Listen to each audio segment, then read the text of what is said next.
All right, everybody, welcome to an episode of Gym Life Podcast.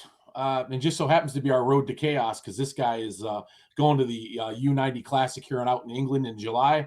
So although I've been waiting to get a hold of him for quite some time, we've gone back and forth.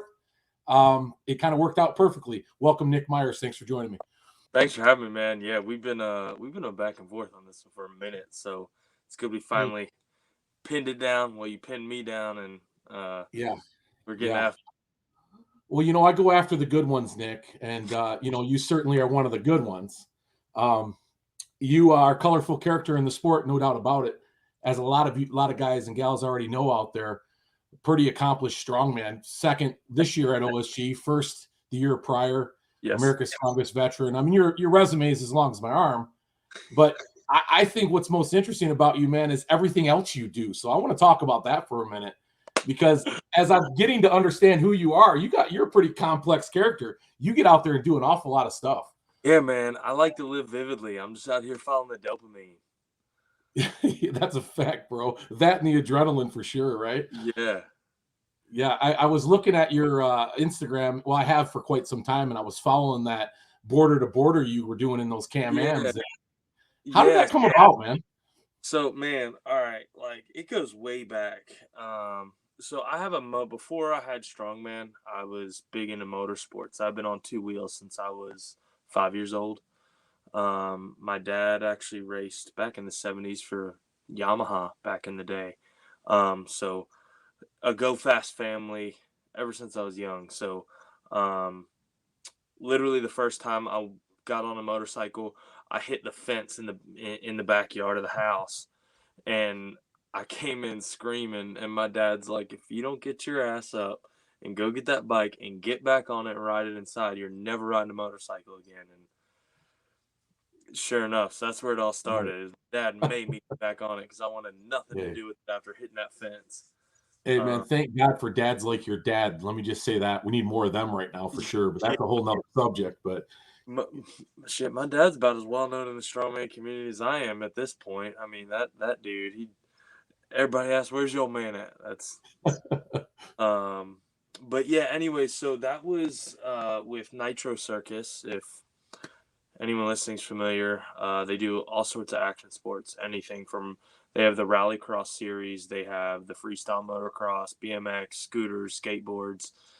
You got Trevor Piranha, his name we call him El Nino, but he does the dumb things on the three-wheeler, and then my main man Street Bike Tommy. And I was living out in Arizona at the time. I'm back on the East Coast now, and Tommy hit me up because he was actually out west with me for about 4 months, and we teamed up with the Strength Fleet Collective, and Joe Cho did his nutrition, and I was doing his strength training, and we got him from like 290 down to 220 in 4 months.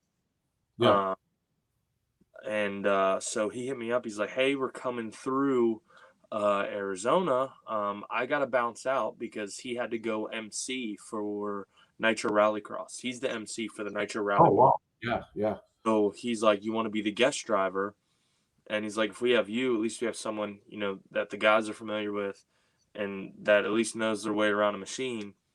And I was like, "Yeah, let me talk to my coach," because we were 8 weeks out of this OSG, and it required me to like fly out to Utah, to Salt Lake, meet them, tag Tommy out, and then it was another 10, 12 days of driving, 15 days of driving. And we started in Utah and did total border to border. It was like 3,400 miles. It was sponsored by Can-Am, Power Plus, and Nitro Circus. And it was, I don't know how familiar you are with Nitro Circus, but have you ever heard of Hebert, the redneck? Yes. Yeah, I'm pretty familiar. Yeah, actually. Yeah, so that was his baby. He planned it, did all the routes, everything. The only thing he didn't account for was elevation. So even though it said 200 mile an hour, 200 mile a day, it was more like 230 because of the elevation. Yeah, right. And but yeah, Hubert had me out, and he was a great host having me out there. We didn't camp or anything. I broke some things, and we got stranded out there for a few hours. I blew a tire. It was like a slow leak, and I didn't know my tire had gone flat. And we were on very washy gravel anyway, and it was loose to begin with. And I hadn't had that much seat time with that model, the Commander, which is a very rigid model. Yeah. And when I went into the turn, we were just cruising at like 35, 40. And I tapped the brake with a rigid suspension. You got to tap that brake to get the front end to drop, to get weight into your front axle and tires, so it gets traction with a very rigid suspension, or it'll just plow through the turn. So I hit that front brake and to set the nose and then throttle through the turn to get the ass end to come around. And it just kept going. I was like, uh-oh. And there was like a 8-foot berm. And I was like, well, we're riding the lightning. My passenger was asleep. And we just rode through the berm. And then it kicked me out like 45 degree across the trail. And now I'm trying to correct, and it's flat side. So it's not responding. So there was about a 2-foot ledge on the edge of the trail. So I'm like, well, I'm not trying to hit that sideways because we'll go for a roll. So I just took it head on, and I shit you not, there went another stump for 200 yards. The stump clips the front tie rod, hits the flat tire, so there's no buffer for it to hop over, splits the rim, and rips like the ball joint and everything out of the rear end. We need a new upper and lower arm. We're fucked. Yeah, how does that work? Because you guys are filming this whole time. Did you guys have a chase car or something that was doing most of your loading for you? We had the Power Plus wagon, and that had so Power Plus is a company. They do like generators and all that stuff, and they do the power supply for the Nitro Circus stuff. Really good group of guys, and they sponsored all the filming. Blaine, who's the videographer, gnarly dude. He was doing all the camera work, and he recorded all. We had GoPros in the vehicle on us, pointed out front. We were doing drone shots, plus him getting out and filming segments.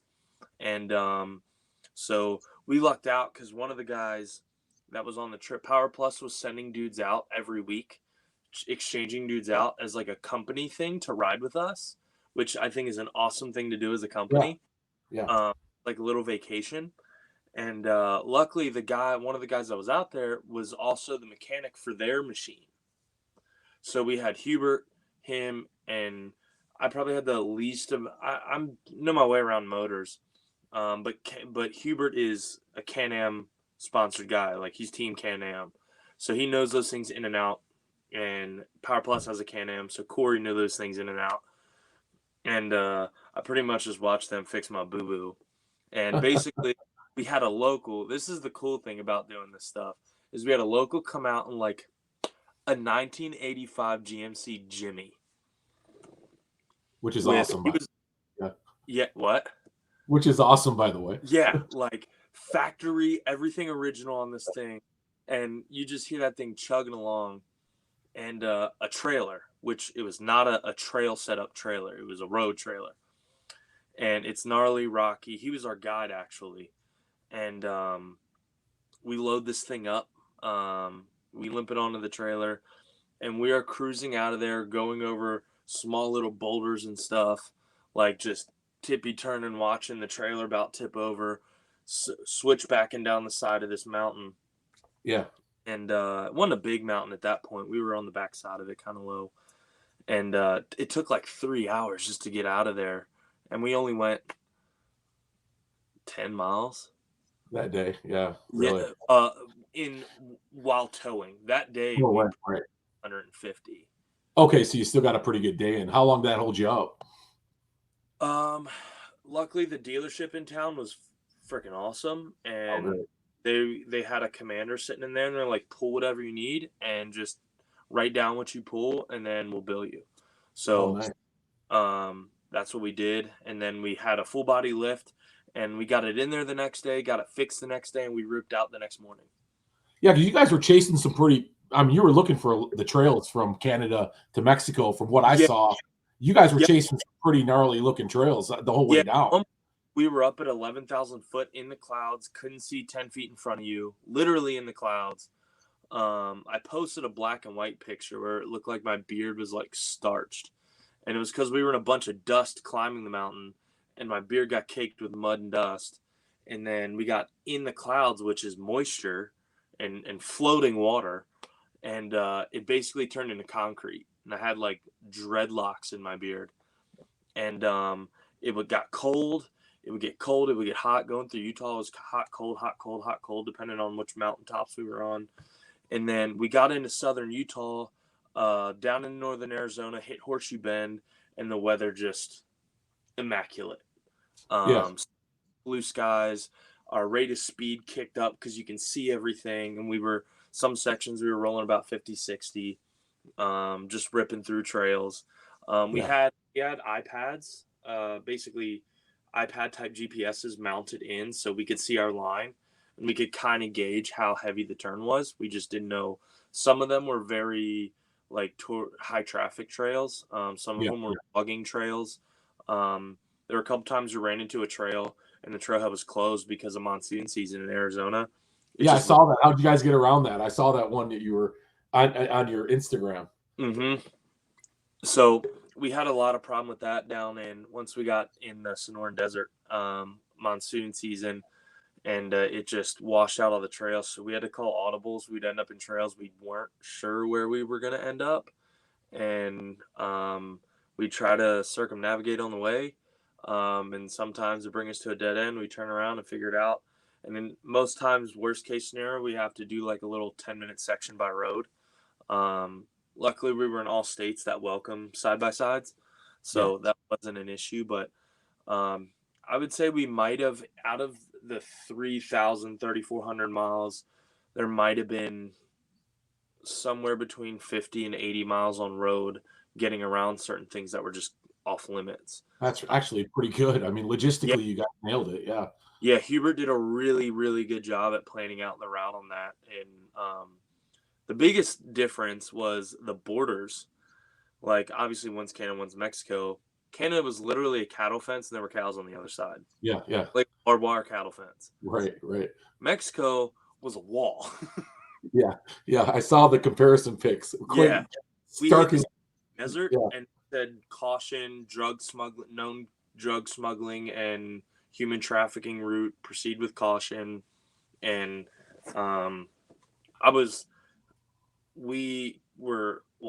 armed on that section. You just didn't know. But typically during the day, you're fine. They move at night. Yeah. You guys did, and that was generally all you're traveling anyhow, right? I mean, you guys just kind of mapped it out during the daylight hours, or did you do a lot of traveling at night? There were some sections where it was like, Hubert would be like, we got 200-mile day ahead of us, so we knew we were going to go late into the evening. And then it ended up being like 250, like I said, because the elevation, it'd be night.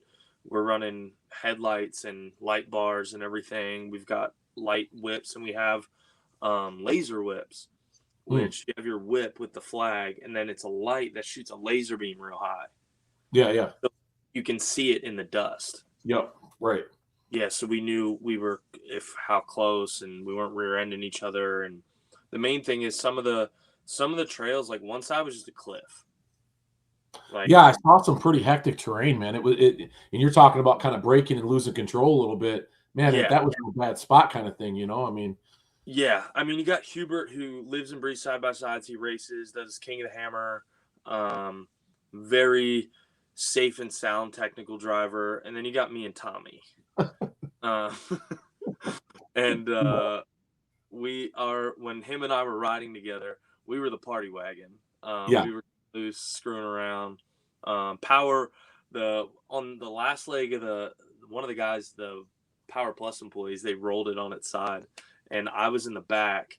So we typically put in, when we had inexperienced drivers visiting, we put them in the middle. And then Hubert led, and then I tailed. So if anything happened, I had a winch and stuff. But it was. Well, it seems kind of appropriate for Nitro Circus that some shit happens, right? I mean.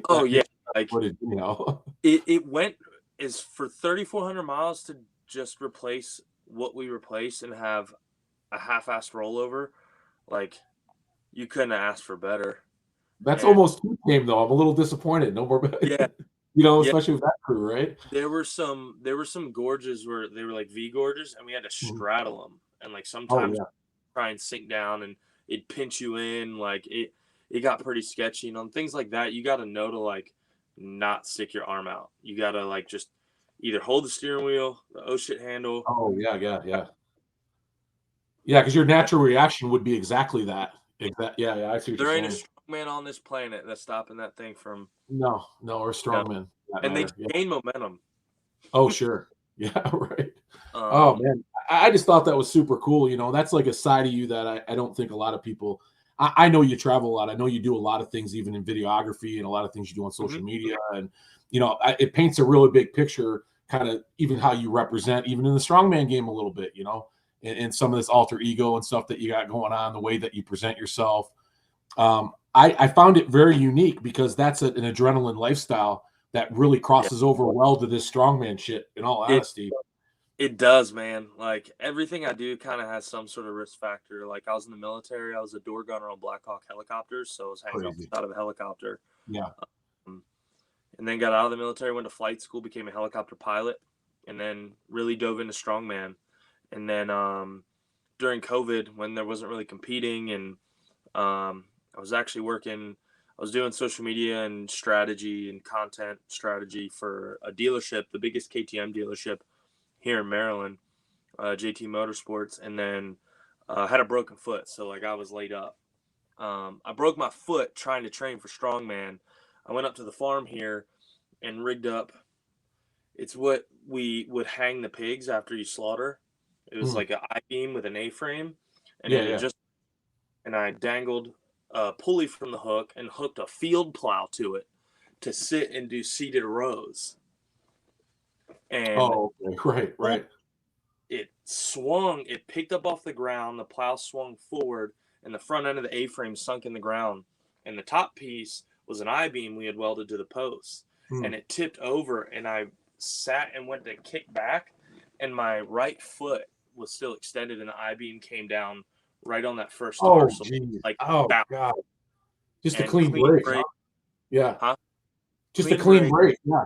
Uh-huh. yeah, clean break on the biggest weight bearing bone in the Ah, foot, and yeah. so I was laid up for a little while, and then I posted a video about 4 weeks into that recovery of me hitting a 60-foot tabletop on a dirt bike. Well, of course, that makes complete sense. Yeah, Yeah, exactly. taped my Yeah. foot up real tight and then went Oh, riding. man. I was Yeah. going nuts. What got you into strongman? I mean, what was like the lead in there? Obviously you're a fit guy from the military. You guys probably screwed around a lot with some odd Yeah. objects and things. Is that kind of what led into it for you, or? Um, and I know he watches this stuff, so I'll finally mention his name. On the Afghan tour with 10th Mountain Division, one of the NCOs, Sergeant Kanichko, we just had downtime and he dragged me to the gym and started lifting with him. It was 2013. Um, and I never really lifted much before that because I grew up on a farm. I was always strong. Um, and I was always into ice hockey, lacrosse. So I was always doing something. And even in high school, we had a weightlifting class. I did it. And I walked up to 315 at 15 years old at 140 pounds, picked it up off the ground, no problem. And I was watching seniors and stuff. Yeah. Uh, so like I always had a natural brute strength. My dad had me working for his paving company at like 9, which is definitely illegal. Well, it makes sense. I mean, you know, you said your dad sounds like that kind of guy, so I kind of like that. You know, let's get you to My work early. my old man, I'm third generation military. My grandfather was 27 years in the Navy. They were stationed in Morocco. They adopted my dad from Greece. He went. I get the wild hair from my dad. I don't think he cares at this point, but I'm pretty sure he was court ordered, jail time or military, and he went in the Navy, became a SEAL, and then his youth spent racing motocross and stuff, Wow. doing the same dumb shit I do. It's in my DNA. Chip off the old block, I Yeah, guess, right? Man, geez, crash OP. weeklies at Yeah, 100 miles. I have no business doing, that's awesome. and so always had something, right? And then I had a lull right after I got out of the military where um, I kept lifting ever since Coney got me into the gym, and and one of my friends here, he posted an Atlas stone load on Facebook. And I was like, I grew up watching that stuff. Where can I do that at? And he was like 15 minutes away down the road in Westminster. And these two guys, Phil and Randy, big boys. And this is actually going to go full circle. Like, Yeah. It's actually probably the raddest part of my whole strongman journey of how this all goes full circle in two different events for me. And it's weird. And I didn't realize it till after. And so they get me in the gym. First thing I ever touched was an Atlas stone. First thing ever. And I was like, this is so much fun. And I was hooked. And I had no aspirations to go anywhere with it. Like, I was just doing it for fun. I was in flight school. As far as I knew, I was going to be a flight instructor, fly helicopters, and just go from there. And I go into my first contest. They combined the 231s and 200s because there was only one 231 that showed up. Right. I beat all the 200s, but got beat by the 231 by a point, and I was pissed because he got a chrome axle, and it was dope. Yeah. And so I feel like I had a moment where I could have either gotten discouraged, but me being me, I was like, well, I don't want that to happen again, so I'm going to get stronger. And then one of my local buddies, Tim, him and I went back and forth again on two contests, him beating me by like a point. So I had like 3 seconds in a row by like a point or half point. And then I qualified to nationals. I go to nationals and I win by a point.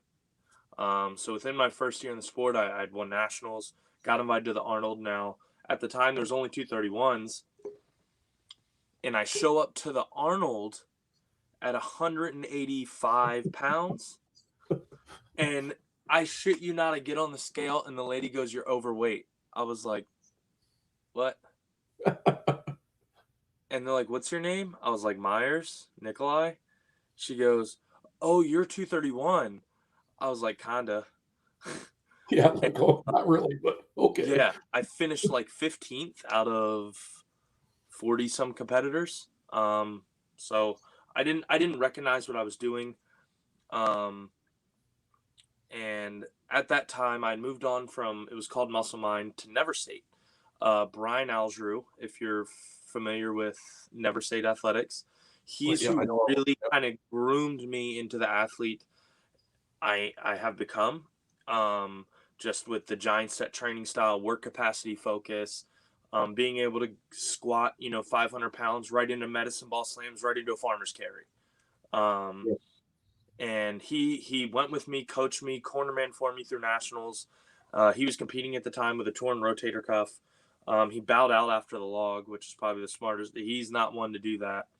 And then he just focused on me and helped get me on podium. And after that, there's a Rogue dumbbell there with like the ones we did at OSG this year, but the Rogue ones. Yep. Come to find out, Mike Jenkins, if you're familiar with who Mike Jenkins is, Mm-hmm. He went to high school right down the street from where I went to high school, South Carroll County, Maryland. And that was his dumbbell he set the world record on. I learned to do circus dumbbell on Mike Jenkins' world record dumbbell. And fast forward,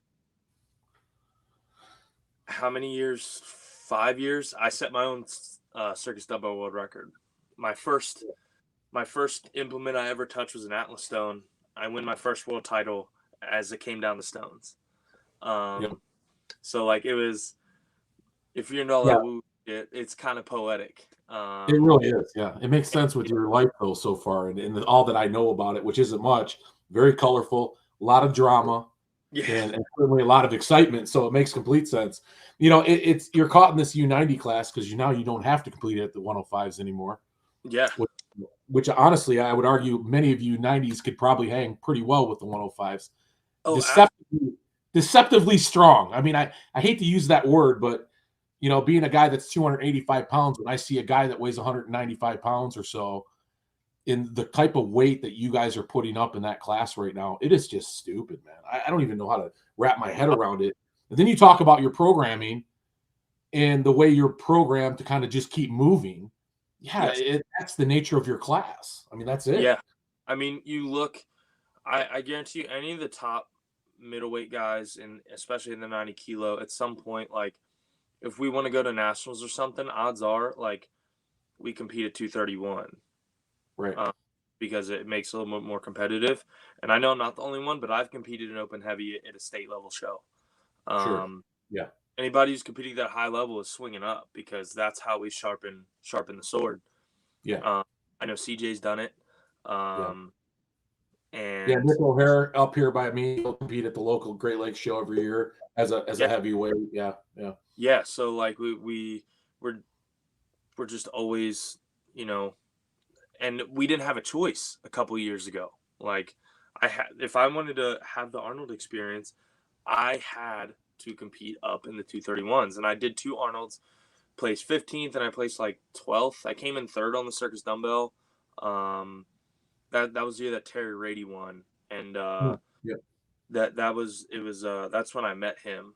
And going into the 2019 OSG, so my first OSG was 2018. I came in 4th, missed podium by 1 point, just made a bunch of rookie mistakes. Had a good performance, just I definitely got a big, like, you know when someone like runs into something in a crowd setting and you hear the ooh. Yeah, I had one. Yeah. So that's where I learned footwear, pay attention to it, because it was Yeah. polished concrete. Right. Eating a parking lot, so you always got grip on asphalt. And it was a keg load, it was an implement load medley into a wheelbarrow. You pick up the wheelbarrow, you run up to the implement, run around the wheelbarrow, load it in. I'm sorry, you start at the keg, and I got wheels. I'm fast. And I turn and burn. And I'd practice loading that 265 keg in stride. Well, when I planted, I kept going. And I planted, and the front of that wheelbarrow was like at a 45-degree angle. And me and that keg just slammed. I like went down underneath of it, slammed into it. You hear this loud, like metallic, and then I hear the crowd go, ooh. And the wheelbarrow then rolls past the start line. So I set this thing up. I run and get the wheelbarrow, load it in the wheelbarrow, and then I swung my way back in a second in the heat, but I was like, I could have won the event, and that would have put me on podium. Like little things like that, like not running into the wheelbarrow. I hear. Listen, I haven't been to OSG. I was invited this year. I didn't make it. My hip wasn't quite ready, so I'm looking forward to next year. But I hear there's a learning curve in that rookie year, something fierce. I've heard that story many times. It's like, and if it's not, it's the size of the show, it's the length of the show, it's one thing or another, but it's definitely a learning curve there. Yeah, I mean, you have outliers though. You have like Nadimu, who was competing at the highest level in CrossFit, who kind of had tools that a lot of new guys in our sport don't have, and that he's one of my favorite people ever.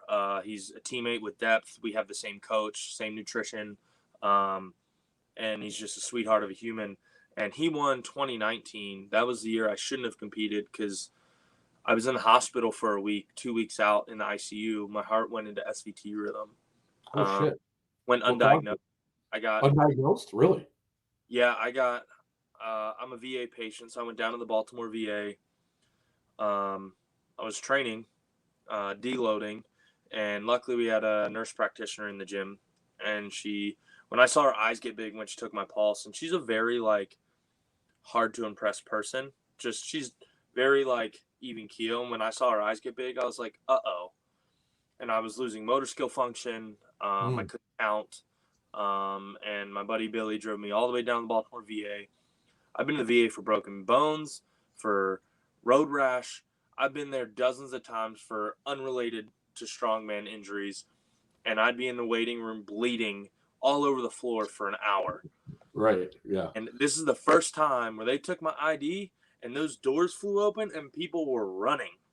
And I was like, I'm in trouble. And I just remember really trying to stay conscious. And they took me right back, right into, hooked me up, EKG, right up to the ICU.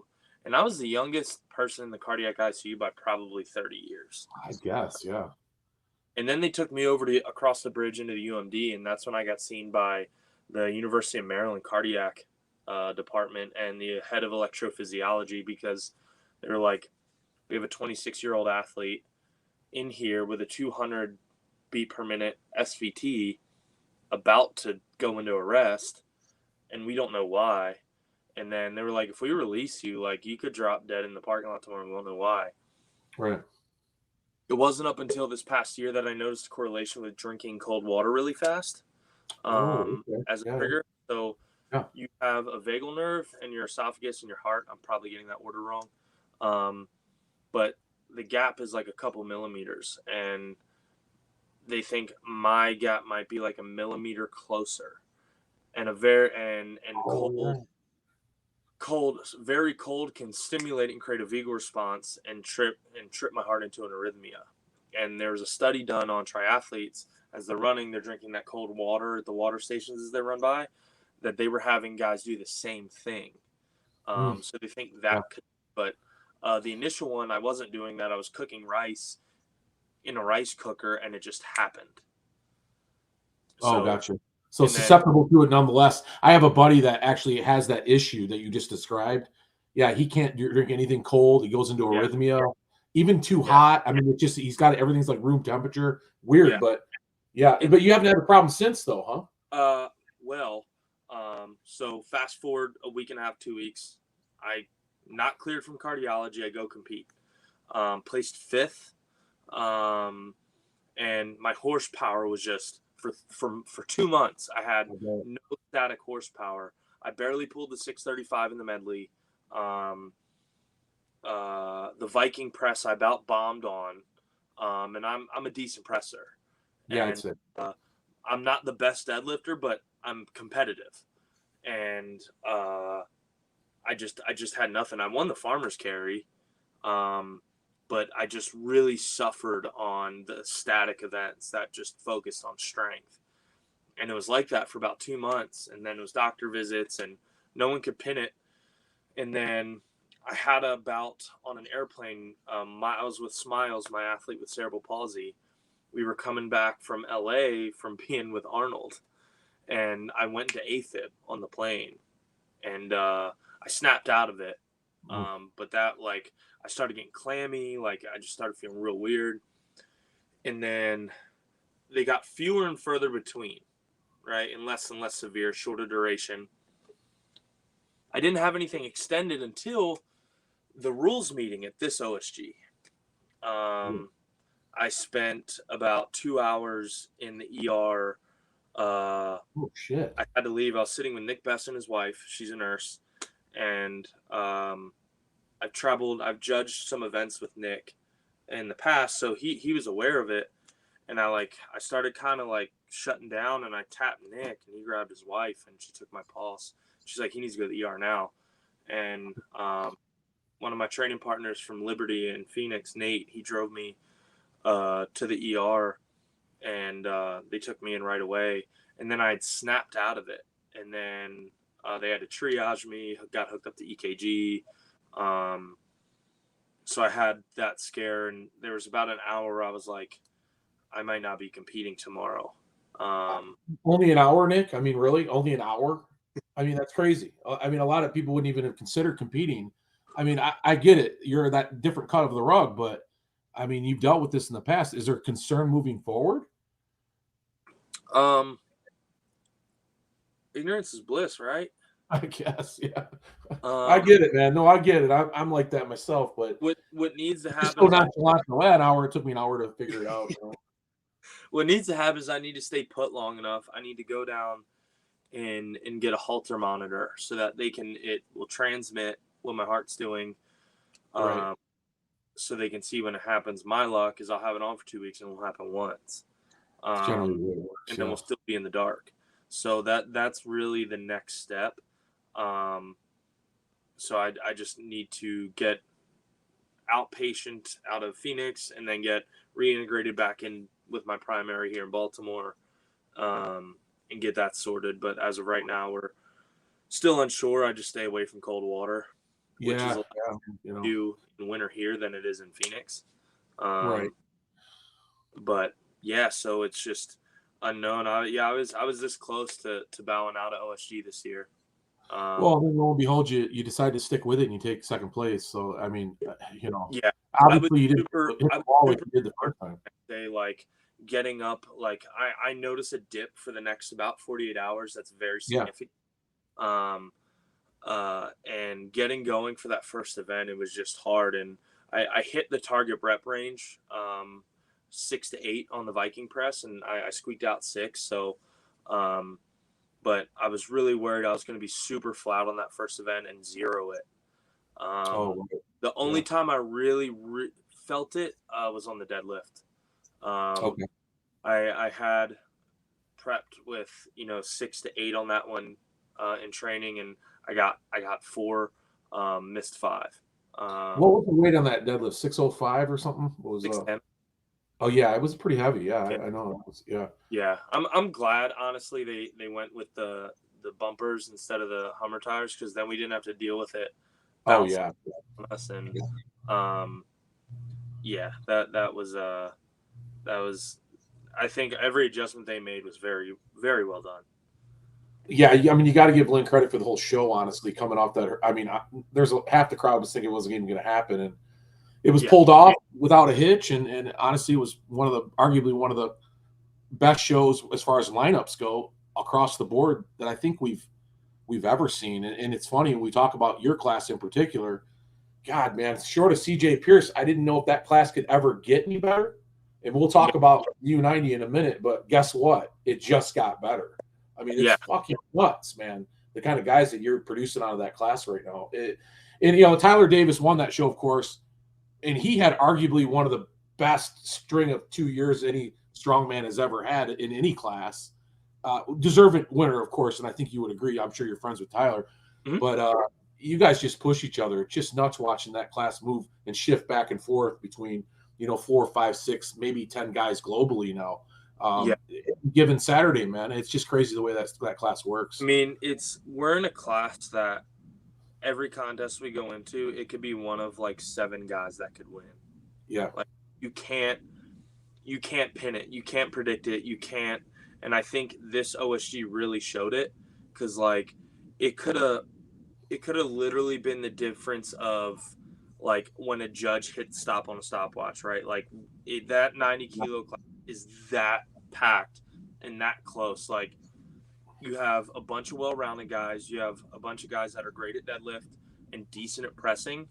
You have a bunch of guys that are great at pressing and decent at deadlift, and everyone's getting so well-rounded on the carry stuff. It's you can't predict it. Like moving forward, I know you guys did the predictions for the 90 kilo class, and I'm bad at doing that in general. Like you won't see me on a podcast that forces me to predict, because like I just don't know. Like I don't pay close enough attention to who's doing what, because it really doesn't matter, because you're going to be as strong as you are going into it. I check every now and then just to be like, okay. But like this chaos, like especially with 2 105s in the mix, the 80 kilo champ coming up. 105. We got Tyler Young coming down, Matt McKeegan coming down. Hey, throw in John Hack, why don't you? And I get it. He's a power player, but holy shit! I mean, he's ready made for strongman if he's got the core strength and some of the moving stuff down. Yeah, I didn't know. Someone said that, and I was like, what who's this John Hack guy? And because like I'm thinking strongman. I'm like, oh, powerlifter. Okay, like that's why I hadn't heard.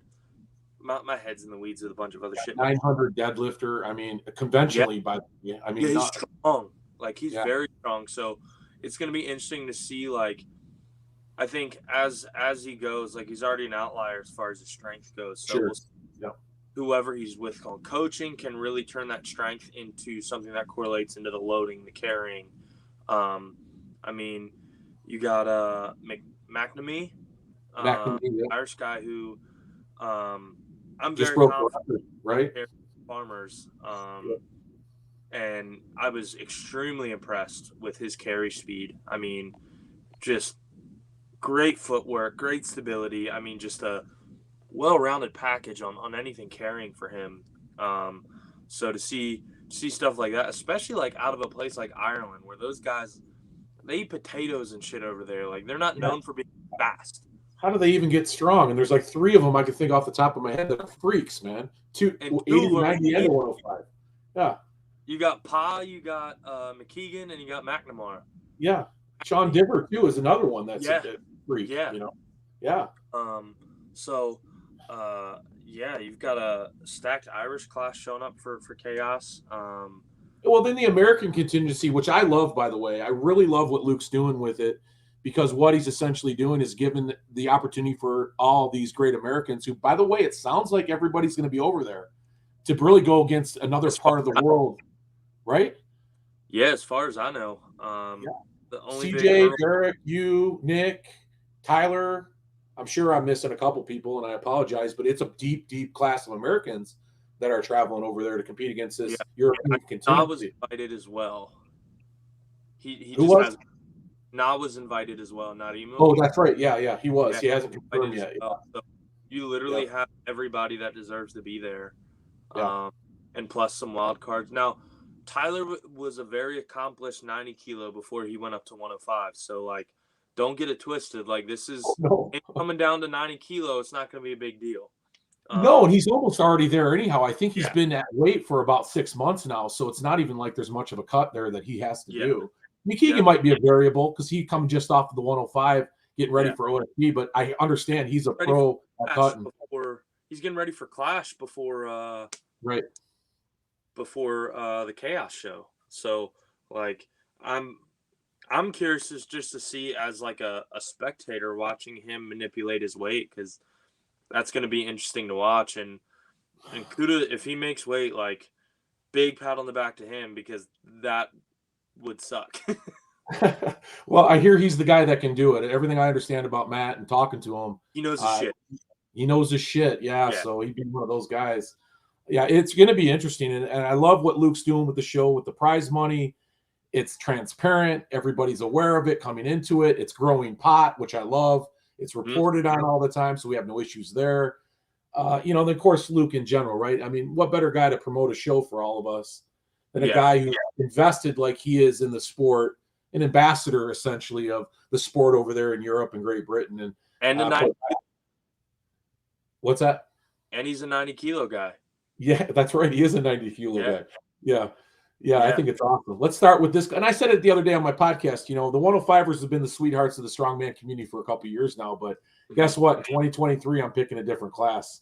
It's starting with you guys for sure. Yeah, I mean, like, I'm extremely competitive. And anybody that's going to this, we all go to win, right? But I'm very excited to go and do this overseas with guys like Derek Owens, CJ, Tyler, both Tylers,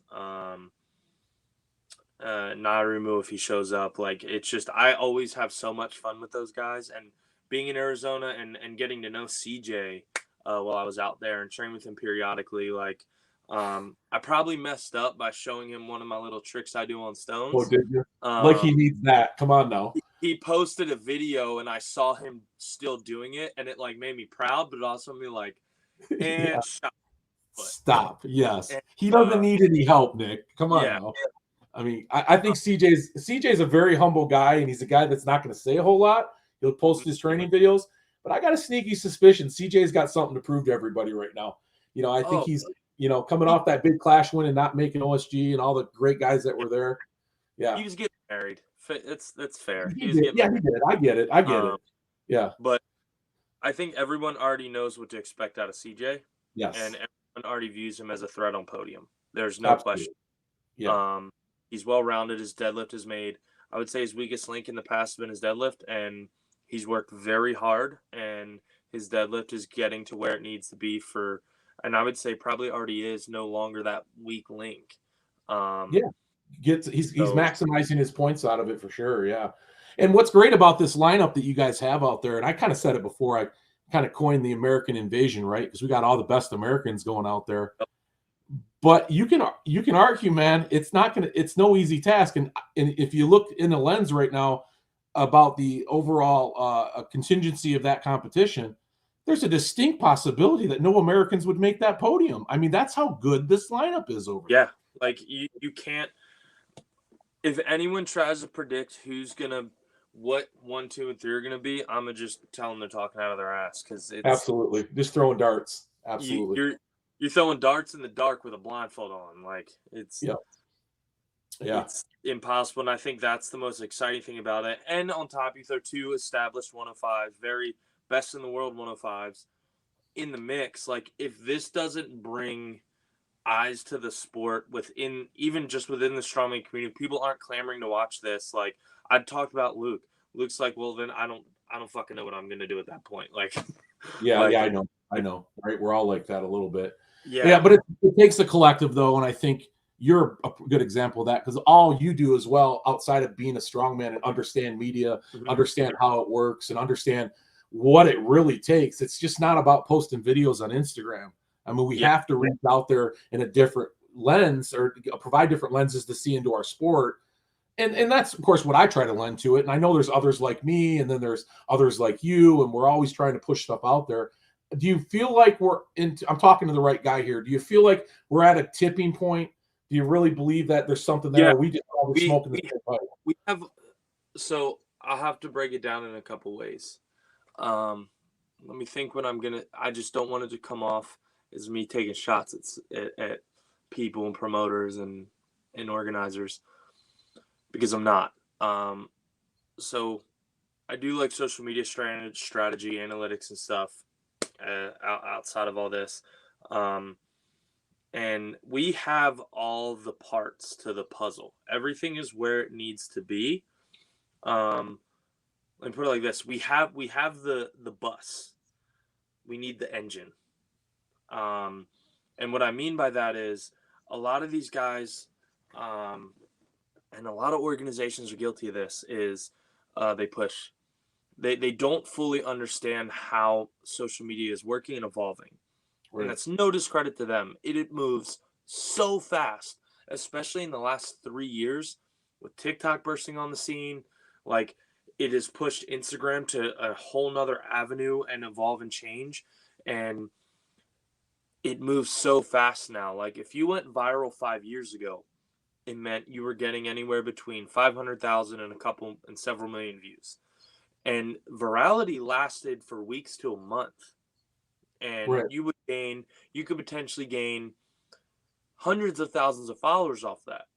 Now you can get a reel to go viral and get 3 million views like it's nothing, and you might get 5,000 followers. Yeah, there's no retention. It's crazy. Yeah. Because it goes, and then it's gone, and then the next trend, and then the next trend, and it moves fast. So what people have to understand is, these guys that are, and I know a lot of them, they aren't equipped. Like Joey with OSG, he's doing a great job. He's a one-man show. He can only do so much, but he's cranking out quality content. You have to have your reactive and your strategized content. So you have to have 2 different content strategies. So you have to have the things that are trending, like the mashups, like the one with Leonardo DiCaprio, where he's like that. Yeah. I'm sure you've seen. That's what you'd call a reactive content piece and a reactive trend. So like a perfect example of that be, if I'm be on the spot here, perfect example, when McKeegan fell over on the deadlift at OSG. It's hilarious. Yeah. It's you overlay that Leonardo DiCaprio clip of him go, "Here I come," and then it's McKeegan falling over on the deadlift thing. Like, boom, reactive content. The algorithms cater to that. It's going to get into the discovery page. It's going to get views. It's going to get clicks. And then you start utilizing the tools within Instagram, like trending audio and paying attention what's trending. It's going to cater to that. It's going to get it in the discovery page. So that would be your reactive style content. Original content is everything that's been done so far, and it's not what carries the entire load anymore. It's got to be a mix, and you got to know when to strike when the iron's hot, and when to save that really good curated quality content that your core audience is going to view and watch. And the other thing we really got to do, and I think I proved it with the 91 kilo Clash. You can ask Don, outside of the ESPN backbone, it was the best performing ADL live stream. It was, yeah. Yep. And what I did was very simple. Is Tyler put me in a chat with all the ladies, the athlete chat, and I said, "Here's what I need. I need reels formatted vertical, 1080 by 9 or 9 something, whatever the dimensions are. Any reels formatted videos and any pictures that are also in the tall frame, and send it to me individually." And so every single lady within the day, I had 5 or 6 videos, several pictures. And what I did was I got logos and branding from TJ at Strength Fleet for Yep. class. And whatever Tyler had on hand, he gave me. And I basically took pieces of video that they made. And what they didn't have, I ripped off of social media, YouTube, whatever I could get my hands on. Same for the athletes as well. So I made 3 videos that all the athletes got. And that was with all the athletes in them. I was promoting the event as a whole. And then for each of them, I made them a basically hype video, right? With their highlights within the last 2 years of what they were doing, high level shows. And not all the video was great quality. Some of it was just cell phone footage. Ashley Crawford, for example, she didn't have a lot of the stuff because she's the strong silent type. She doesn't really care about social media. So whatever she didn't have, I pulled over social media, and it was just in her garage, wherever she trains, nothing exciting. But what these ladies did very well is I gave them peak times in their time zones, and I told them what days of the week to post. So I had a piece of content out every single day. Right. So the week leading up to it. And it was 2 athletes each day because it was 10 women. So you had 2 videos getting posted. Odds are they have a core group that's going to share.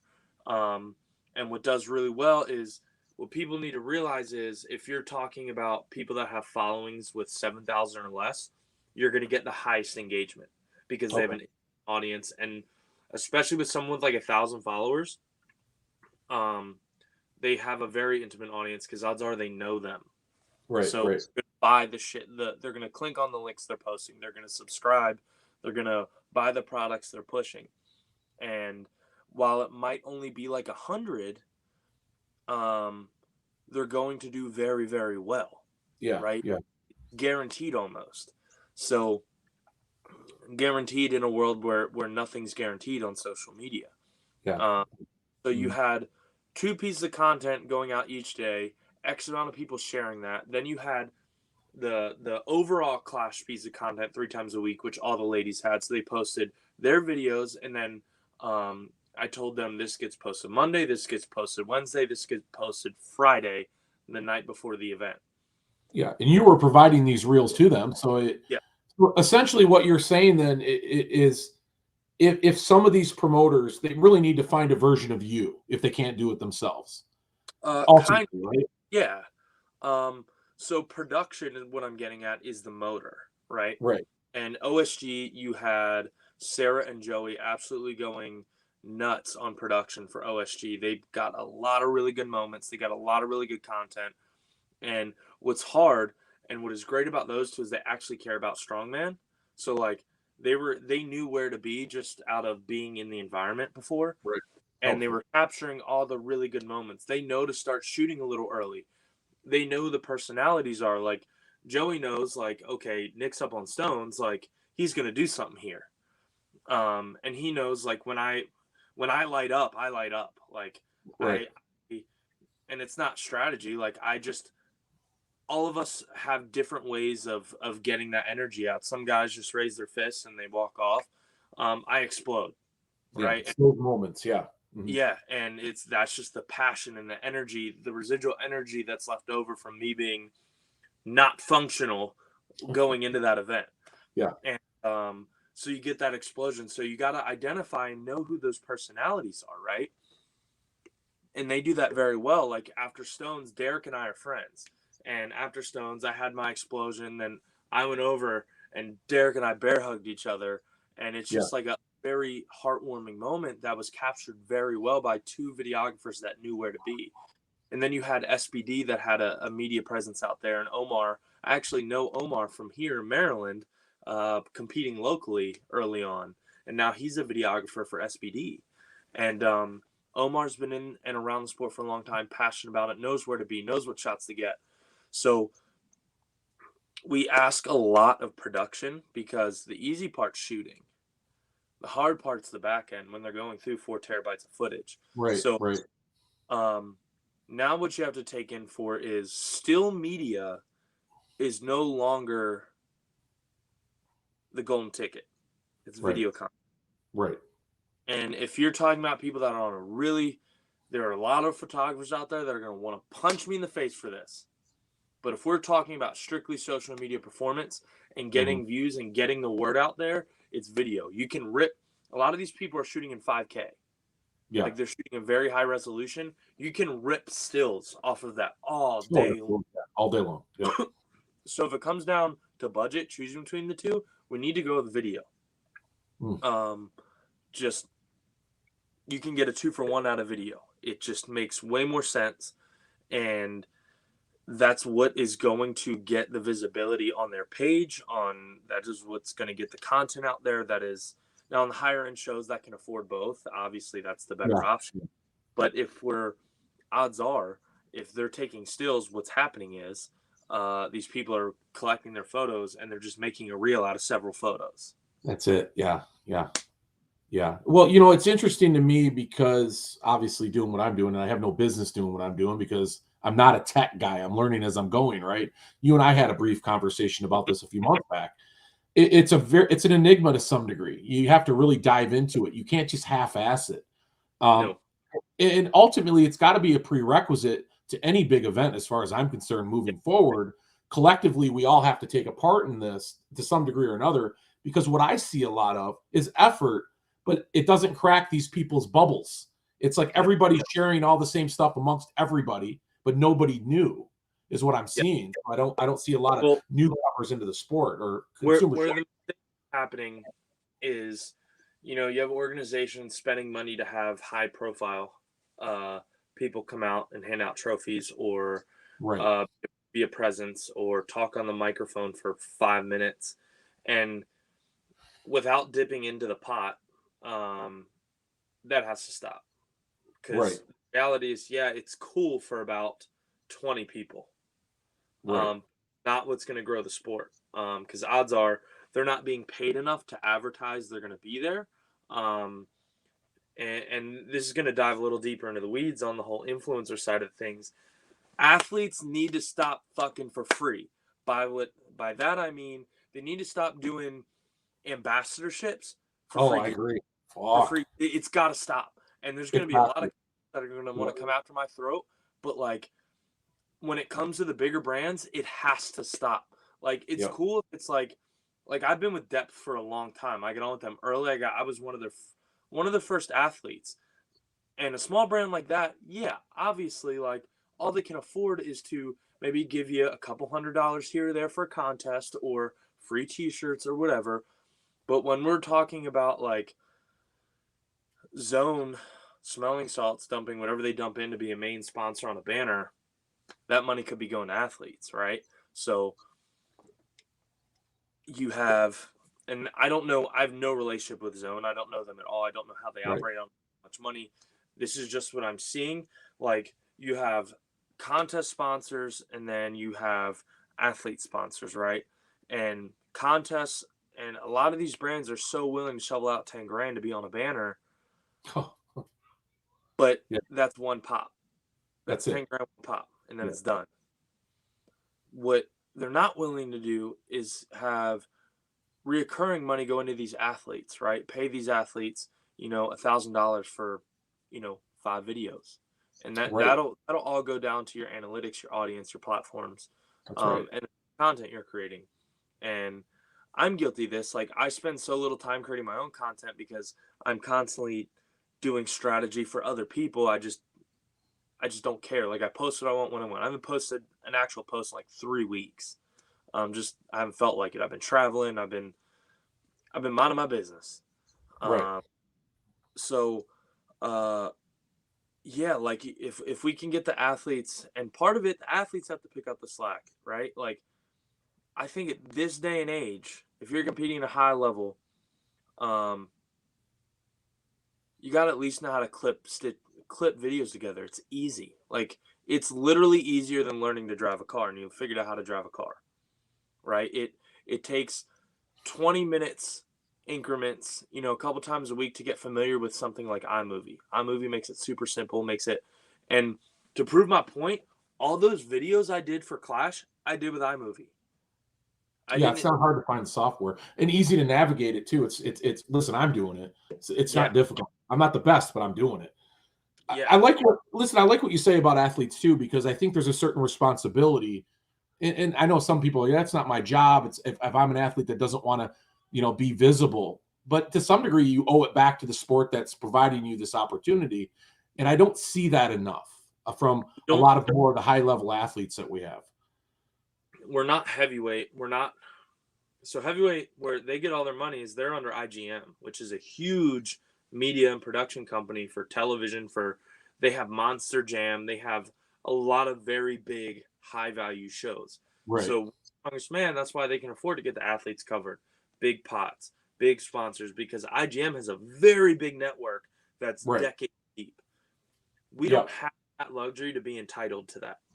If there's an athlete saying, well, that's not my job, no, it is. It's your fucking job to at least put videos out promoting the show leading up, whatever it may be. Like, I don't care if you've won this 5 times, whatever the show is, like, you still owe it to the sport, because if that's going to be your outlook, we're never going to grow, man. Like, it's frustrating. Like, I see how promoters promote, like, I even did it for the 90 kilo class for a little bit, and not all of the guys participated, which broke my heart because I couldn't be. I literally got injured 2 weeks out, and I sat on it for a week because I was like, maybe I can get better, crunched my L5S1.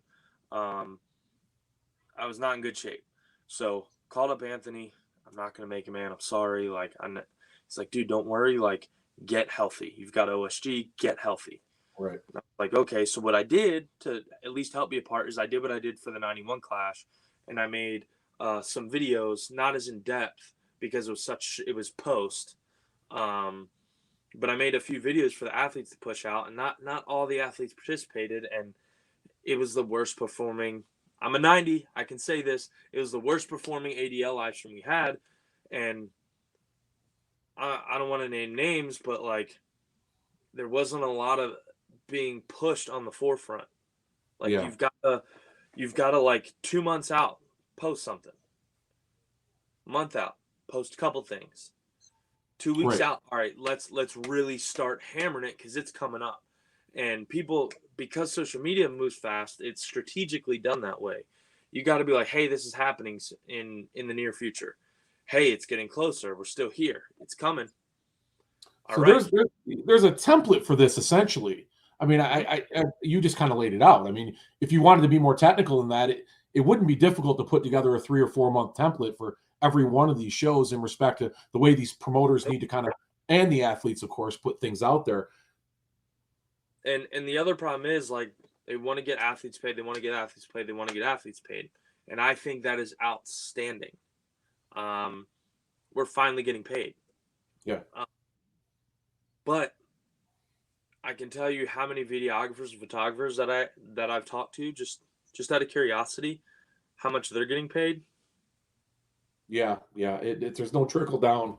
It doesn't work yet. And listen, we all believe in the brand, right? I mean, I put 40 hours a week into this stuff, and nobody's going to feel sorry for me. But if I get a hotel room occasionally, that's a big win for me, But so there's some sweat equity involved. A lot of us that are trying to push the sport believe in this sport, else we wouldn't do it. And this is I guess you can say that's the driving force behind this sport right now, is as many people that love it. Thank goodness. Yes. It's life-changing for a lot of us, and we feel like we're a part of this fraternity, which is very unique in sports. But you're right, man. It has to. There's a tipping point for sure, but the real question is, which way is it tipping? Because we've seen some things even in the last year that we scratch our heads and go, man, this is not good for us, and then of course we see things like what Luke is doing with the U90 Classic. Wait a minute, okay, there's a silver lining here. This is going to work.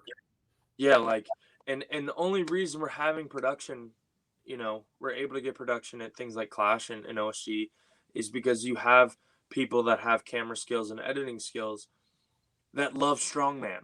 Right. Like Right. that's the main reason why it's happening now. And like it frustrates me when I don't see athletes self-promoting and taking that content and even just reposting it. Like a bunch of the videos I posted, within the last year, like they didn't even have me in it, and I didn't care because like it's promoting Right. something that I'm a part of. I understand my role. Like as far as weight class athletes go, you have Rhiannon who has a pretty big following, and then you have on the male side, it's me. Um, so we have, I feel like, a responsibility to kind of really lead from the front. And Rhiannon's been using her platform to promote this chaos show, and she's not competing in it. She's helping promote it, put it on, and do all the legwork to get a completely tired division up in front of her audience. And it's something that like I'm like, man, I wish even people with 1,000 followers were doing this because Yeah. that's Yeah, 20. rising tide rises all ships for sure. And Mhm. you're right. There are those few. And to no knock on many of the people we know in the sport that, if not all of them, we just have to create this habit. Even I was catching myself for a while not doing that. And Yeah. now a big part of my day is when I see something I like, I don't care if it's related to me or otherwise. If it's related to the sport and I like it, I'm forcing myself to get in the habit of always reposting, Yeah. no matter what it is. And like part of what I do with like Nitro, it's cross promotion, right? Like because of that, I got commercial opportunities with one of the sponsors. They make the jacks for the off-road vehicles, and it's Yeah. very funny, lighthearted. Like it looks like I'm holding it up leisurely with one hand. Like obviously we had like a jack under it out of frame, Yeah, but yeah, I like saw. they Yeah, had me wearing like something that said Strongman on my shirt. So like right. it's there. It's always there, right? Yes. And it's I have the ability to take um, I have a veteran following, I have a fitness following, and I have a motorsports following. So my heaviest two are my veteran and strongman audience. So I take that and I apply that into my motorsport audience. Like, hey, I'm a strongman, so like I can, like when we do shit with pit bikes, like I can take one of those little 110s and pick it up, put it over my head, and like Right. the the strongman audience, like, oh, cool, that's something odd to clean and press, Right. because they understand what goes into figuring that out to balance it to get it where it needs to be. The motorsport audience has no fucking idea. They're like, hey, that's a dirt bike. He's lifting with it. Like, so you Yeah, just it's gotta, crossing over audiences, right? Because we all are more than just strongmen. Obviously you're a perfect example of that. And to cross over those audiences because we do relate to everybody else because we are everybody else. We're yeah, not just strong men and strong women. So yeah, I really love what you just said because it resonates yeah. with me. I Everyone totally does agree. not a strongman at our level. Like, I know Martins, he was a big video gamer. Yeah. Um, And I think that's why he probably does so well with the podcast and stuff, because he's used to that streaming environment. Um, and then you have who else? Um, man, um, I don't know a bunch of people that intimately, um, but one example of someone who's doing it right is UK MST Systems. Yeah, Shane German. Shane German. I've had Yeah. some back and forth with him in Yeah. DMs. Um, And I think a lot of people need to follow him, especially if you're a coach and you're trying to promote your brand. And I talked Absolutely. just to see what his strategy was, and he's like, "Dude, I'm winging it." And I was like, "Bro, you're you're knocking it out of the park with He's frequency, winging it content." perfectly. Yeah. Like Yep. he's whether it was by design or by accident, like he's cracked the code, he's figured it out, and he's doing it right. He's Mhm. promoting his athletes, he's promoting himself. Um, and it's just I think people really need to look at the type of content, how he talks to the camera, and now everyone needs to talk their own way. There isn't a right way to talk to the camera. Just be yourself, and that's usually when you sound the best. um, but he's someone that I really urge people to go follow, Yeah. Me too. Yep. because there's and my coach Max McCall, super nerd. Like, I feel borderline. I feel like an idiot whenever I talk to him sometimes, but he does a really good job at understanding his athletes and breaking it down to, okay, he'll say all these big words, and then he knows when it needs to get to me, he goes, do this more faster. I'm like, all right, Captain. Like, I understand. Right. And he's been him and I have had back and forths on content and how to strategize and laying out layouts and stuff. And he's really starting to turn it on and come into his own stride. He's recently played with voiceovers and he's learning, figuring that out. Like, the first time you do anything, it's gonna suck. Let it suck. Because the 100th time you do it, man, it's gonna be awesome. Like,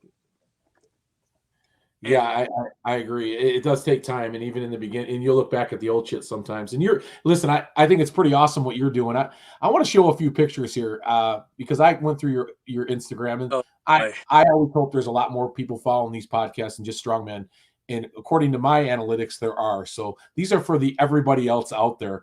And I didn't get a chance to show these when I was talking about your Can-Am stuff. But if you guys are, this is just awesome. The guys got to go to your IG. I'm going to post it here in a minute. I appreciate it. This doesn't look like a great road trip, honestly. And you have tons of great video on this trip as well. But this picture here is what this looks like it should belong in National Geographic. Honestly. Yeah, that's what I was telling you about. That is awesome. It should win an award somewhere. It's beautiful. And then this is something that I love that you did this next picture that I'm showing here of that commercial that you did, I think for like a chocolate brand or something like that. What was that? Yeah. That was great, dude. That commercial was awesome. And so I directed that. Me and Ian, who's the co-founder of that, him and his brother founded it. It's a veteran-owned and operated protein bar company called Battle Wars. And I was working with them for a while. And I had this idea, and we want to make it fun. We want to make it funny. We had, this is actually up at the farm right down the street from my house. And we had the setting East Coast. It's very colonial here. And it was the time in the summer where we get like some fog on the ground. So when we first started shooting, it gave a very good setting. And I directed, he helped write script, and he had a group of friends that he grew up doing production stuff with, and it was a collaborative effort. And I love figuring this stuff out and directing. And then the costume stuff was easy. We actually got like some legit like colonial era stuff he played the American soldier for like the hat, the tricorn was like legit stuff. I love it. I mean, you're really good at this stuff, Nick. I mean, you really have a great talent. You have a great eye, and you have a great vision and great technical assertion that you have. I think it's really the strongman community is lucky to have you, bro, because you're more than just a strongman. You are one of those guys that is really lending in so many different ways. And God forbid you ever quit competing. But if you did, there's another layer to you in this community that needs you. So I think it's really cool. I also like these couple pictures here. I think you had one of the Knicks, second place Knicks, and I thought I had in the first place Knicks. Yeah. So God forbid you ever take third, because nobody wants to stand next to you. Or if you don't even show off the podium, don't get a picture. And this is one of my other favorite images here too. It'd have to be another Nick. There has to be another Nick. Yeah, right, exactly. Yeah. Those are great picks. And this one is great. And what I really love about your character, honestly, the more I get to know you, Nick, I don't really think you have a character. This is all you, bro. But this is badass. Listen. Yeah, the pirate thing goes way back since I was 2 years old, man. So Admiral the Black is a name for a pirate captain. And my whole sleeve here, it's all pirate themed. There's a picture of me 2 years old catching my first frog, and I got a pirate bandana on. Growing up, my favorite movie was Hook with Robin Williams, and I just loved the pirate scenery, the imagery, and the nostalgia, the mythology behind it. As I got older and dove, I found a very And it comes through in like that commercial. I just fell in love with history, and um, I'm of Greek lineage, so my natural reflex was to dive into Greek Yeah. mythology, Yeah. and I found out how far back piracy goes, and we're talking like ancient Greeks, like they were dealing with pirates. Yeah. Um, Yeah. and then the golden era of the pirates was the 1700s, and people argue 1700 to 1750 was the heyday of piracy. And what you see in that picture is the notorious Calico Jack, the Jolly Roger, and it was founded by Yeah. Jack Rackham. Um, and his little boot thing was a lady named Anne Bonny, Yeah. which is the most famous female pirate in history. Um, and they were dual. Them together, they were a bad. They were a problem. Um, and then you have the most, probably arguably the most successful pirate in history was named Black Sam Bellamy. Yeah. Net wise, was just figured out how to outmaneuver, out strategize, and people, piracy get the rap of being thieves and dishonorable and cheats, right? And you have to really understand how piracy came to be in that era. The British and the Spanish World War, and the Spanish hired the British called privateers, basically mercenaries, military contractors, what we have now, and the Spanish called them buccaneers, Tampa Bay Buccaneers. They were pirates, but they basically hired, you had the British privateers, the Spanish buccaneers, and they were basically hired as extra gunships to go and Yeah. attack Spanish galleons, British slave ships, anything that was worth anything. They typically steered away from the man o' wars, which had 50 guns each side, Yeah. just in open water. It didn't matter where you maneuvered. They had bow guns, they had tail guns, they had 50 cannons on each side. They were equipped with chainmail shot, or which was basically two balls with a chain in between flying through the air to decapitate the mast. Um, and what happened was the war ended, basically due to bankruptcy on both sides. Um, and both the Spanish and the British were guilty of this. They basically told the mercenaries to get lost. Thank you for your service, but get Right. fucked. Thanks. See Um, you later. Yeah. Sent them away empty-handed, broke as well, because they had no money to pay them. So you had two enemies now come together. And Yeah. the big pirate hub that everyone knows is Nassau. It was a small military outpost that was easily overthrown in an archipelago of islands. And what that did was it was a very good strategic home base, because at the time the pirates they didn't acquire smaller ships, bigger ships till later in the game. They could outmaneuver these big man o' wars, and they used the tides and the archipelagos and sandbars to maroon big military ships and then attack them and basically just rip them to shreds. And then you have, I think everyone argues as the most famous pirate Blackbeard steps onto the scene, named Edward Teach. Yes. Sorry, I'm going on a tangent. I think this No, shit's I love it. I love it. and he got the name Blackbeard, and not because of the color of his beard. Edward Teach actually was one of the most civilized pirates. He didn't for a long time he didn't kill, and he went in and got in and out as clean as possible. Took prisoner, took all the goods, the grain, the gold, released the slaves, whatever you name it, without minimal casualty. Fast forward a couple years, he contracts syphilis, goes crazy. Back then, we didn't have a cure, no treatment, and their cure-all was literally injecting mercury through their dick hole. Oh, jeez. That's how they treated syphilis. Uh-huh. Well, it affects your brain. You go crazy. You get holes, and that's why the wigs were popular in that era, was because syphilis was rampant, and their hair was falling out. They were getting scabs and literal holes in their flesh, and using powdered wigs to cover up the smell and the gruesomeness. Well, he contracts syphilis and starts to lose it, and that's when the no quarter came to be. And His famous quote is, which means take no prisoners, right? You're basically yeah, killing it. basically take no prisoners. Thou shalt not give me quarter or take any from me.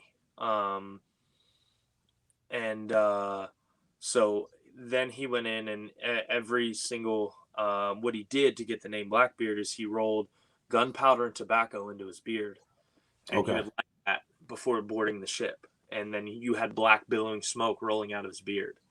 And he was one of the first pirates to really start make it famous, really, pyrotechnics with grenades. Scaring the hell out of people, basically. He ran with like 6 pistols. And most pirates weren't armed with pistols and swords. You got to remember, a lot of these guys were recruited. They were poor. They were broke. They were hard up. And they fought with daggers and boarding axes. And boarding axes, a lot of times, is how they would board the ship in the middle of the night. They would use the back end and climb the hull up onto the ship and slit throats with the axe. And so the piracy, when you get down to it, it was just one of the biggest dual middle fingers to an overpowered government that we've ever seen. And they took the hell by storm, threw out the British soldiers who couldn't beat them, joined them, and they made a little and they had a code of honor. Like a lot of times these guys would collaborate to take down these man of wars and then take the man of war and bring it into the fleet. And it's just super impressive, the infrastructure and the impact they left on history in such a short time, that literally every entire operation that these governments did on sea had to revolve around what the pirates were doing. So yeah, I think that history is so cool. I think a lot of people think it's cool. Listen, you're right. It was just such a small piece of time, right? But what a cool period that was. We all lived through it romantically sometimes as well, with that whole pirate scene and Nassau and the Bahamas. And you remember, I'm sure you watched Black Sails. I loved Black Sails, man. It's basically, so you ever seen Treasure Island? Yeah, absolutely. Who hasn't? Basically, you see how Long John Silver became Long John Silver. Lost his legs. They integrated that kind of into it, didn't they? Anyone watching, if you've watched Treasure Island, that old movie, watch Black Sails. I don't know where it's streaming. That might be on Stars, but it's so good. And I love what they did there, because they basically took a little bit of fiction they added it to reality, or to the real course of history. And I get it, the timeline was off, but they tried to include every character in that show, which I thought was really cool. They did a very good job. Oh man, that was one of those series, when it ends, you're just sad. It's like there's a series on Netflix that goes over all the pirate history. Yeah, I watched a couple episodes. Yeah. So it's ironic how pirates were labeled cheats, thieves, this, that, and the other. Well, when the British government finally really went after Blackbeard, he marooned their military ship, boarded, took it over, and then he fought captain to captain. He set down his pistols and fought by sword. Nice. And he's like, I'll give you the chance to go out honorably by giving you pretty much a fighting chance to kill me. It's either you or me. Let's end this. Right. They were chasing him. And he cornered, I believe, Captain Maynard, cornered him. And when he cornered him, Captain Maynard drew a pistol and shot him. Figures. Hey, Nick, I think what I'm hearing here is your sword is the stones. That's my sword. That's your sword. It is. I know. And listen, you got a way more bitchin' beard than Blackbeard ever had. So lo and behold, you're a kid that's loving this shit. And then you grow up with this beard, like perfect. Listen, I've said this often. I've said it for the last year or longer. The most bitchin' beard in all of a strongman is Nic Myers' beard. A close second was Sean Shoemaker's, honestly, when he had that fucking thing out there. It was pretty good, but by far you would win that award. If we have that next year in our Strongman Awards, we'll make sure we put down the top 5 in that category. But I'll tell you right now, I'm voting for you. So thank you. Yeah, listen, man, I tell you what, this has been such a fun interview, and I knew it would be, because I like I said, I followed you. I know what you're about. I know all these little eccentricities about you and these intangibles that I hope some people learned a few things outside of Strongman from you today, because I always say it's so important for our sport to resonate with people beyond the sport. Yes. So we can create this consumership that people can relate to our athletes. And you're certainly a relatable guy. And I think a lot of people appreciate the conversation you had with me today, because I can tell you, I sure as fuck did, man. Thank you so much for joining me today. I've had such a pleasure chatting with you. Man, thank you for having me on and stimulating conversations that were strongman related, not strongman related, allowing me to go on tangents about, things that I enjoy and I think are cool. I kind of nerd out over some of that stuff. So Oh, I do too. God, I love it, man. I'm always gonna be me. I've always been kind of the wild card when it came to my group of friends, and I've got a feeling that probably won't go away at this point, especially with Why bother? hanging around people like my man Street Bike Tommy. Yeah. It's really cool that I love that I'm in a position to do what I'm doing for the sport. And I'll do it every chance that I can. And, I think, like I said, we as athletes have a responsibility to hold up our end of the bargain. And that's A, put on a show, and B, promote it on our own. And it's going to take everyone's effort because we don't have things like IGM money behind us. We have to find our own way. And organizations like Official Strongman, Clash stepping into the limelight here recently. Now, I'm really waiting to see Strongman Corp and United States Strongman step up. Yeah. With I think USS might be a little bit ahead of really putting the athletes out there. Strongman Corp, I think, needs to really, start promoting their athletes to Arnold. I mean, I see them post things, they don't even tag the athlete. And that's not okay. And, especially an organization that makes money off of the athletes. And I'm not steering anyone away from here or there. I have no bias. I have no monkey in that fight. But as far as people really coming together and supporting the athletes that support the organization, you got to do better. And I'm so far removed from any strongman drama and things that happen within the sport. We did lose someone very special to the community recently, Rebecca, sweetheart of a human. I had my exchanges with her both via social media and in person, and she was always a pleasure. Always. Last time I saw her was at the in person, I believe, was at the Baltimore Clash. She came out. Doesn't live in the Maryland area. She was living up in New York, Connecticut. Somewhere there. Drove down just to watch the first ever 91 Clash Ladies show. Came all that way, arm in a sling, like, just to show love to those ladies out there. And we lost someone that cared that much is all I'm saying. Yeah, dearly missed for sure. Yeah. I know the ins and outs of it, but I really think people need to pay attention to what happened to her. Because if this sport's going to grow, something like that can tarnish it as a whole. And I'm already well ingrained in the veteran community. Something that happens frequently in that world. I know guys that have, both while we were in and after, and it's just sad for someone to go through the worst of it, and then feel like they're in a position where taking their own life's the only option. So, I think we really need to really dig into the noise that's happening around it and listen. If nothing else, let her action not go dissipate with history in the sport. We're in a sport where big animals die young. We're in a sport that is riddled with injury. We're in a sport where people drop dead. I mean, Shannon Willits is a friend of mine, competed at America's Strongest Veteran with him a few years in a row, and another just giant teddy bear of a human, uplifted everyone around him. He dropped dead competing. And, I like to think he went out his way, right? Yep. Rebecca, on the other hand, there was a reason why she did it.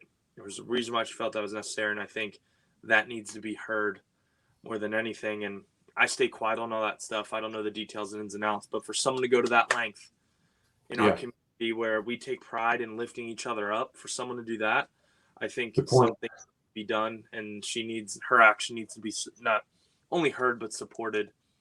Yeah. And if this progress, not let things that do that to people stick around. We're all in this together, especially as athletes and as coaches. The trajectory of this sport is entirely on its community, and we need to get our shit together. Yeah, boy, there is no wiser word spoken than that. The future of this sport rests on the community's shoulders that are involved in the sport, absolutely. And there's not too many sports that you would say that about, but strongman it is that and more. So, yeah, we'll finish on that, Nick. I appreciate that. I appreciate all your closing commentary as well. And I want everybody out there that's following this show to follow Uncle Nick on Instagram. You will not be disappointed. He's got many, many layers. This guy is an onion. We've revealed a few of those layers here tonight, so I appreciate that. And I look forward to seeing you soon. I will see you this year because I'm going to be out in England as well. So ready to rock and roll for a good week out there and a couple days after. So we'll make sure that we have a few beers and fish and chips at the local pub leading up to or after the show anyhow, and continue this conversation, talk more about Pirates, talk more about Nitro Circus, and talk about your victory out there at the U90 Classic. Let's go. All right. I appreciate it, Nick. Thanks, brother. Appreciate you.